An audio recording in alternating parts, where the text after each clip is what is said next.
Hi ಸ್ನೇಹಿತರೆ, ನೋಡಿ, ನಿಮ್ಮ ಬ್ಯಾಂಕ್ ಖಾತೆಗೆ ಗೃಹಲಕ್ಷ್ಮಿ ಯೋಜನೆಯ ಎಷ್ಟು ಕಂತಿನ ಹಣ ಇಲ್ಲಿಯವರೆಗೂ ಜಮಾ ಆಗಿದೆ ಮತ್ತು ಕೊನೆಯದಾಗಿ ಯಾವ ದಿನ ನಿಮ್ಮ ಬ್ಯಾಂಕ್ ಖಾತೆಗೆ ಗೃಹಲಕ್ಷ್ಮಿ ಹಣ ಬಂತು ಅಂತ ಪ್ರತಿಯೊಬ್ಬರನ್ನು ಕಮೆಂಟ್ನ ಮಾಡಿ. ಯಾಕಂದ್ರೆ ಇದೀಗ ಸರ್ಕಾರ ನಿಮ್ಮ ಬ್ಯಾಂಕ್ ಖಾತೆಗೆ 2 ತಿಂಗಳ ಗೃಹಲಕ್ಷ್ಮಿ ಯೋಜನೆಯ 4,000 ಹಣನ ಜಮಾ ಮಾಡ್ತಾ ಇದೆ. ಹೌದು ವೀಕ್ಷಕರೇ, ಜನವರಿ ತಿಂಗಳ 28ನೇ ಕಂತು ಮತ್ತು ಫೆಬ್ರವರಿ ತಿಂಗಳ 29ನೇ ಕಂತು, ಈ 2 ತಿಂಗಳ 4,000 ಹಣನ ನಿಮ್ಮ ಬ್ಯಾಂಕ್ ಖಾತೆಗೆ ಸರ್ಕಾರ ಜಮಾ ಮಾಡ್ತಾ ಇದ್ದು, ನಾಳೆ ಗುರುವಾರ ಮಾರ್ಚ್ 5ರಂದು ಕರ್ನಾಟಕದ 26 ಜಿಲ್ಲೆಗಳಿಗೆ ಈ ಒಂದು ಹಣ ಬರ್ತಾ ಇದೆ. ಆದರೆ ನೀವು ಈ ಒಂದು ಹಣನ ಪಡಿಬೇಕು ಅಂದರೆ ಕೆಲವು ಹೊಸ ನಿಯಮಗಳನ್ನ ಸರ್ಕಾರ ಜಾರಿಗೆ ತಂದಿದ್ದು, ಸಾಕಷ್ಟು ಫಲಾನುಭವಿಗಳಿಗೆ ಗೃಹಲಕ್ಷ್ಮಿ ಹಣ ಕ್ಯಾನ್ಸಲ್ ಕೂಡ ಆಗಿದೆ. ಅದೇ ರೀತಿ ಪ್ರತಿಯೊಂದು ರೇಷನ್ ಕಾರ್ಡ್ಗೂ ಕೂಡ ಸರ್ಕಾರ ಭರ್ಜರಿ ಗುಡ್ ನ್ಯೂಸ್ನ ಕೊಟ್ಟಿದ್ದು, ಸರ್ಕಾರ ಕೊಟ್ಟಿರುವ ಆ ಒಂದು ಗುಡ್ ನ್ಯೂಸ್ ಏನು ಅಂತ ಕೂಡ ನಾನು ನಿಮಗೆ ತಿಳಿಸ್ಕೊಡ್ತಾ ಇದ್ದೀನಿ. ಅದಕ್ಕಿಂತ ಮೊದಲು ನೀವೇನಾದ್ರೂ ಇನ್ನೂ ಕೂಡ ನನ್ನ ಚಾನೆಲ್ನ ಸಬ್ಸ್ಕ್ರೈಬ್ ಆಗದೆ ಆಗಿ ವಿಡಿಯೋ ನೋಡ್ತಾ ಇದ್ರಿ, ದಯವಿಟ್ಟು ಪ್ರತಿಯೊಬ್ಬರು ಚಾನೆಲ್ನ ಸಬ್ಸ್ಕ್ರೈಬ್ ಮಾಡ್ಕೊಳ್ಳಿ, ಹಾಗೆ ವಿಡಿಯೋಗೆ ಒಂದು ಲೈಕ್ನ ಕೊಡಿ.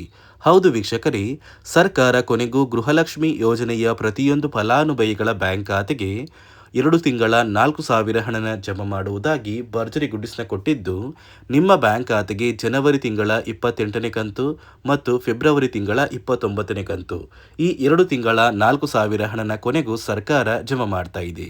ಈಗಾಗಲೇ ಸುಮಾರು 30 ಲಕ್ಷಕ್ಕಿಂತ ಅಧಿಕ ಫಲಾನುಭವಿಗಳು ಈ 4,000 ಹಣನ ಪಡ್ಕೊಂಡಿದ್ದು, ನಿಮ್ಮ ಬ್ಯಾಂಕ್ ಖಾತೆಗೂ ಕೂಡ ಸರ್ಕಾರ ಮಾರ್ಚ್ 5 ಗುರುವಾರದಿಂದ ಕರ್ನಾಟಕದ 26 ಜಿಲ್ಲೆಗಳಿಗೆ ಈ ಗೃಹಲಕ್ಷ್ಮಿ ಯೋಜನೆಯ 2 ತಿಂಗಳ 4,000 ಹಣನ ಜಮಾ ಮಾಡ್ತಾ ಇದೆ.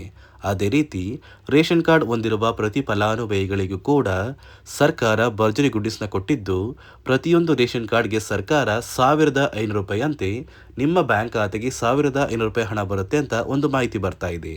ಹಾಗಾದರೆ ನಿಮ್ಮ ರೇಷನ್ ಕಾರ್ಡ್ಗೆ ಈ ಒಂದು ಹಣ ಸಿಗೋದು ನಿಜನಾ? ನೋಡಿ ವೀಕ್ಷಕರೇ, ಸರ್ಕಾರದಿಂದ ಬಂದಿರುವ ಒಂದು ಮಾಹಿತಿಯ ಪ್ರಕಾರ ಇಲ್ಲಿ ರೇಷನ್ ಕಾರ್ಡ್ ಹೊಂದಿರುವ ಪ್ರತಿ ಕಾರ್ಡ್ದಾರರಿಗೆ 1,500 ರೂಪಾಯಿಗೆ ಸಿಗುವಂತಹ 5 ಅಥವಾ 6 ರೀತಿಯ ಆಹಾರ ಪದಾರ್ಥಗಳನ್ನ ಪ್ರತಿಯೊಂದು ಕಾರ್ಡಿಗೆ ಸರ್ಕಾರ ಉಚಿತವಾಗಿ ಕೊಡ್ತಾ ಇದೆ. ಅಂದರೆ ಅಡುಗೆ ಎಣ್ಣೆ, ತೊಗರಿಬೇಳೆ, ಸಕ್ಕರೆ, ಉಪ್ಪು, ರಾಗಿ, ಗೋಧಿ, ಹೆಸರುಕಾಳು ಹಾಗೂ ಇತರೆ ರೀತಿಯ ಆಹಾರ ಪದಾರ್ಥಗಳನ್ನ ಇದೇ ಮಾರ್ಚ್ ತಿಂಗಳಿಂದ ಇನ್ನು ಮುಂದೆ ಪ್ರತಿ ತಿಂಗಳು ಪ್ರತಿ ರೇಷನ್ ಕಾರ್ಡ್ಗೆ ಸರ್ಕಾರ ಕೊಡ್ತಾ ಇದ್ದು, ಆದಷ್ಟು ಬೇಗ ಈ ಸೌಲಭ್ಯಗಳು ಕೂಡ ನಿಮ್ಮ ಒಂದು ರೇಷನ್ ಕಾರ್ಡ್ಗೆ ಸಿಗುತ್ತೆ. ಅದೇ ರೀತಿ ನೀವು ಗೃಹಲಕ್ಷ್ಮಿ ಯೋಜನೆಯ ಈ 2 ತಿಂಗಳ 4,000 ಹಣ ಏನು ಬರ್ತಾ ಇದೆ, ಆ ಒಂದು ಹಣನ ಪಡಿಬೇಕು ಅಂದರೆ ಮತ್ತು ಸರ್ಕಾರದಿಂದ ಬರುವ ಪ್ರತಿ ಸೌಲಭ್ಯಗಳನ್ನ ಪಡಿಬೇಕು ಅಂದರೆ ಹಣಕಾಸು ಇಲಾಖೆಯಿಂದ ಕೆಲವು ಹೊಸ ನಿಯಮಗಳನ್ನ ಜಾರಿಗೆ ತಂದಿದ್ದು, ನೀವು ಈ ನಿಯಮಗಳನ್ನ ಪಾಲಿಸಿದ್ರೆ ಮಾತ್ರ ನಿಮ್ಮ ಬ್ಯಾಂಕ್ ಖಾತೆಗೆ ಗೃಹಲಕ್ಷ್ಮಿ ಯೋಜನೆಯ 2 ತಿಂಗಳ 4,000 ಹಣ ಬರೋದು ಮತ್ತು ನಿಮ್ಮ ರೇಷನ್ ಕಾರ್ಡ್ಗೆ ಸಿಗುವ ಎಲ್ಲ ಸೌಲಭ್ಯಗಳು ಸಿಗೋದು. ಹಾಗಾದರೆ ಸರ್ಕಾರ ಜಾರಿಗೆ ತಂದಿರುವ ನಿಯಮಗಳ ಆಧಾರದ ಮೇಲೆ ಯಾವ ಫಲಾನುಭವಿಗಳಿಗೆ ಈ ಸೌಲಭ್ಯಗಳು ಸಿಗ್ತಾ ಇಲ್ಲ ಮತ್ತು ಆ ಹೊಸ ನಿಯಮಗಳು ಏನು ಅಂತ ಕೂಡ ನಾನು ನಿಮಗೆ ತಿಳಿಸ್ಕೊಡ್ತಾ ಇದ್ದೀನಿ.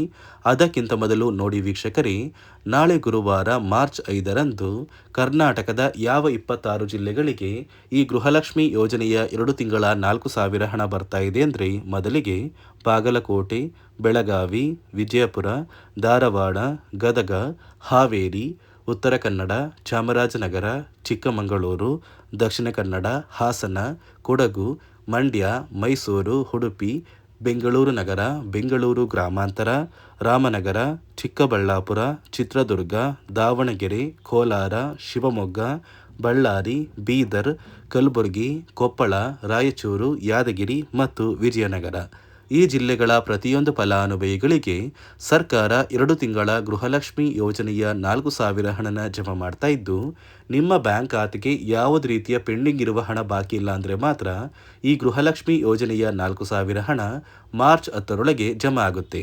ಒಂದು ವೇಳೆ ಗೃಹಲಕ್ಷ್ಮಿ ಯೋಜನೆಯ ಹಳೆಯ ಕಂತಿನ ಹಣ ಪೆಂಡಿಂಗ್ ಇದ್ದರೆ ನಿಮ್ಮ ಬ್ಯಾಂಕ್ ಖಾತೆಗೆ ಈ 4,000 ಹಣ ಬರೋದಿಲ್ಲ. ಯಾಕಂದರೆ ಪೆಂಡಿಂಗ್ ಇರುವ ಹಣನ ನೀವು ಪಡ್ಕೊಂಡ್ರೆ ಮಾತ್ರ ಈ ಗೃಹಲಕ್ಷ್ಮಿ ಯೋಜನೆಯ ಹಣನ ನಿಮ್ಮ ಬ್ಯಾಂಕ್ ಖಾತೆಗೆ ಜಮಾ ಮಾಡೋದು ಅಂತ ಸರ್ಕಾರ ಆದೇಶನ ಕೊಟ್ಟಿದೆ. ನೋಡಿ ಸ್ನೇಹಿತರೆ, ಈ ಬಾರಿ ಸುಮಾರು 1 ಲಕ್ಷಕ್ಕಿಂತ ಅಧಿಕ ಫಲಾನುಭವಿಗಳ ಬ್ಯಾಂಕ್ ಖಾತೆಗೆ ಸರ್ಕಾರ ಗೃಹಲಕ್ಷ್ಮಿ ಯೋಜನೆಯ ಹಣನ ಜಮಾ ಮಾಡ್ತಾ ಇಲ್ಲ.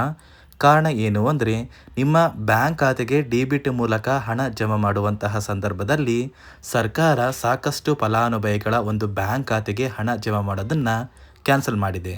ಯಾಕಂದರೆ ಇತ್ತೀಚೆಗೆ ಹಣಕಾಸು ಇಲಾಖೆ ಜಾರಿಗೆ ತಂದಿರುವ 5 ನಿಯಮಗಳ ಆಧಾರದ ಮೇಲೆ ಪ್ರತಿಯೊಂದು ಫಲಾನುಭವಿಗಳಿಗೆ ಸರ್ಕಾರ ಈ ಒಂದು ಹಣನ ಜಮಾ ಮಾಡ್ತಾ ಇದ್ದು, ಯಾರೆಲ್ಲ ಫಲಾನುಭವಿಗಳು ಈ ನಿಯಮಗಳನ್ನ ಪಾಲಿಸಿಲ್ಲ, ನಿಮ್ಮ ಬ್ಯಾಂಕ್ ಖಾತೆಗೂ ಕೂಡ ಹಣ ಜಮಾ ಆಗೋದಿಲ್ಲ. ಹಾಗಾದರೆ ಬನ್ನಿ ಸ್ನೇಹಿತರೆ, ಸರ್ಕಾರ ಜಾರಿಗೆ ತಂದಿರುವ ಆ 5 ಹೊಸ ನಿಯಮಗಳು ಏನು ಅಂತ ನಾನು ನಿಮಗೆ ತಿಳಿಸ್ಕೊಡ್ತಾ ಇದ್ದೀನಿ. ನೋಡಿ ಸ್ನೇಹಿತರೆ, ಮೊದಲನೆಯ ಒಂದು ನಿಯಮ ಬಂದು, ಸಾಕಷ್ಟು ಫಲಾನುಭವಿಗಳು ಹೊಂದಿರುವಂತಹ ಒಂದು ರೇಷನ್ ಕಾರ್ಡ್ ಏನಿದೆ, ಆ ಒಂದು ರೇಷನ್ ಕಾರ್ಡ್ನ ಮನೆಯ ಸದಸ್ಯರ ಪ್ರತಿಯೊಬ್ಬರ ಒಂದು ಆಧಾರ್ ಕಾರ್ಡ್ನ ನಿಮ್ಮ ರೇಷನ್ ಕಾರ್ಡ್ಗೆ ಕಡ್ಡಾಯವಾಗಿ ಲಿಂಕ್ ಮಾಡಿಸ್ಬೇಕು. ಅಂದರೆ ಈ ಒಂದು ಲಿಂಕ್ ಮಾಡಿಸುವಂತಹ ಒಂದು ಪ್ರೊಸೀಜರ್ಗೆ ಸರ್ಕಾರ KYC ಅಂತ ಕರೀತಾರೆ. ನಿಮ್ಮ ರೇಷನ್ ಕಾರ್ಡ್ಗೆ ಇನ್ನೂ ಸಹ KYC ಆಗಿಲ್ಲ ಅಂದರೆ ನಿಮ್ಮ ಬ್ಯಾಂಕ್ ಖಾತೆಗೆ ಸರ್ಕಾರ ಮುಂದಿನ ದಿನಗಳಲ್ಲಿ ಗೃಹಲಕ್ಷ್ಮಿ ಯೋಜನೆಯ ಹಣನ ಕ್ಯಾನ್ಸಲ್ ಮಾಡುತ್ತೆ. ಅದೇ ರೀತಿ ಎರಡನೆಯ ಒಂದು ನಿಯಮ ಬಂದು, ಸಾಕಷ್ಟು ಫಲಾನುಭವಿಗಳು ಕಳೆದ 3 ತಿಂಗಳಿಂದ ಸರ್ಕಾರದಿಂದ ಬರ್ತಾ ಇರುವಂತಹ ಒಂದು ರೇಷನ್ ಏನಿದೆ, ಅಂದರೆ ಉಚಿತ ಅಕ್ಕಿ ಏನಿದೆ, ಈ ಒಂದು ರೇಷನ್ನ ಪಡ್ಕೋತಾ ಇಲ್ಲ. ಒಂದು ವೇಳೆ ಕಳೆದ 3 ತಿಂಗಳಿಂದ ನೀವು ರೇಷನ್ನ ಪಡ್ಕೊಂಡಿಲ್ಲ ಅಂದರೆ ಸರ್ಕಾರ ನಿಮ್ಮ ಬಳಿ ಇರುವಂತಹ ಒಂದು ರೇಷನ್ ಕಾರ್ಡ್ನ ಕ್ಯಾನ್ಸಲ್ ಮಾಡುತ್ತೆ. ನಿಮ್ಮ ರೇಷನ್ ಕಾರ್ಡ್ನ ಸರ್ಕಾರ ಕ್ಯಾನ್ಸಲ್ ಮಾಡಿದ್ರೆ ನಿಮ್ಮ ಬ್ಯಾಂಕ್ ಖಾತೆಗೆ ಗೃಹಲಕ್ಷ್ಮಿ ಯೋಜನೆಯ ಹಣ ಇರ್ಬೋದು ಮತ್ತು ಸರ್ಕಾರದಿಂದ ಬರುವಂತಹ ಒಂದು ಸೌಲಭ್ಯಗಳನ್ನ ನೀವು ಕಳ್ಕೋಬೇಕಾಗುತ್ತೆ. ಅದೇ ರೀತಿ ಮೂರನೆಯ ಒಂದು ನಿಯಮ ಬಂದು, ನೋಡಿ ಸ್ನೇಹಿತರೆ, ನಿಮ್ಮ ಬಳಿ ಇರುವಂತಹ ಒಂದು ಆಧಾರ್ ಕಾರ್ಡ್ ಏನಿದೆ, ಆ ಒಂದು ಆಧಾರ್ ಕಾರ್ಡ್ನ ಕಳೆದ 15 ವರ್ಷಗಳಲ್ಲಿ ನೀವು ಯಾವುದೇ ರೀತಿಯ ಒಂದು ತಿದ್ದುಪಡಿನ ಮಾಡಿಸಿಲ್ಲ ಅಂದರೆ ನಿಮ್ಮ ಬ್ಯಾಂಕ್ ಖಾತೆಗೆ ಸರ್ಕಾರ ಗೃಹಲಕ್ಷ್ಮಿ ಯೋಜನೆಯ ಹಣನ ಕ್ಯಾನ್ಸಲ್ ಮಾಡುತ್ತೆ. ಯಾಕಂದರೆ ಸರ್ಕಾರದಿಂದ ಬಂದಿರುವಂತಹ ಒಂದು ಆದೇಶದ ಪ್ರಕಾರ ಪ್ರತಿಯೊಂದು ಫಲಾನುಭವಿಗಳು ಕಳೆದ 15 ವರ್ಷಗಳಲ್ಲಿ ಯಾವುದೇ ರೀತಿಯ ಒಂದು ತಿದ್ದುಪಡಿನ ನಿಮ್ಮ ಆಧಾರ್ ಕಾರ್ಡ್ಗೆ ನೀವು ಮಾಡಿಸಿಲ್ಲ ಅಂದರೆ ಕಡ್ಡಾಯವಾಗಿ ಆದಷ್ಟು ಬೇಗ ನಿಮ್ಮ ಆಧಾರ್ ಕಾರ್ಡ್ಗೆ ತಿದ್ದುಪಡಿನ ಮಾಡಿಸಿ. ಅದೇ ರೀತಿ ನಾಲ್ಕನೆಯ ಒಂದು ನಿಯಮ ಬಂದು, ನಿಮ್ಮ ಕುಟುಂಬದ ಒಂದು ವಾರ್ಷಿಕ ಆದಾಯ 7 ಲಕ್ಷಕ್ಕಿಂತ ಕಡಿಮೆ ಇರಬೇಕು. ಒಂದು ವೇಳೆ ನಿಮ್ಮ ಕುಟುಂಬದ ವಾರ್ಷಿಕ ಆದಾಯ 7 ಲಕ್ಷಕ್ಕಿಂತ ಜಾಸ್ತಿ ಇದ್ದರೆ ನಿಮ್ಮ ಬ್ಯಾಂಕ್ ಖಾತೆಗೆ ಸರ್ಕಾರ ಗೃಹಲಕ್ಷ್ಮಿ ಯೋಜನೆಯ ಹಣನ ಕ್ಯಾನ್ಸಲ್ ಮಾಡುತ್ತೆ. ಅದೇ ರೀತಿ ಐದನೆಯ ಒಂದು ನಿಯಮ ಬಂದು, ನಿಮ್ಮ ಕುಟುಂಬದ ಸದಸ್ಯರು ಅಥವಾ ಗೃಹಲಕ್ಷ್ಮಿ ಯೋಜನೆಯ ಫಲಾನುಭವಿಗಳು ಯಾರು ಕೂಡ ಸರ್ಕಾರಿ ನೌಕರರಾಗಿ ಕಾರ್ಯನಿರ್ವಹಿಸ್ತಾ ಇರಬಾರ್ದು.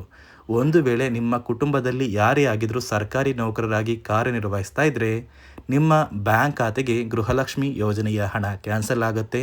ಈ 5 ನಿಯಮಗಳ ಆಧಾರದ ಮೇಲೆ ಪ್ರತಿಯೊಂದು ಫಲಾನುಭವಿಗಳಿಗೆ ಸರ್ಕಾರ ಹಣ ಜಮಾ ಮಾಡ್ತಾ ಇದೆ.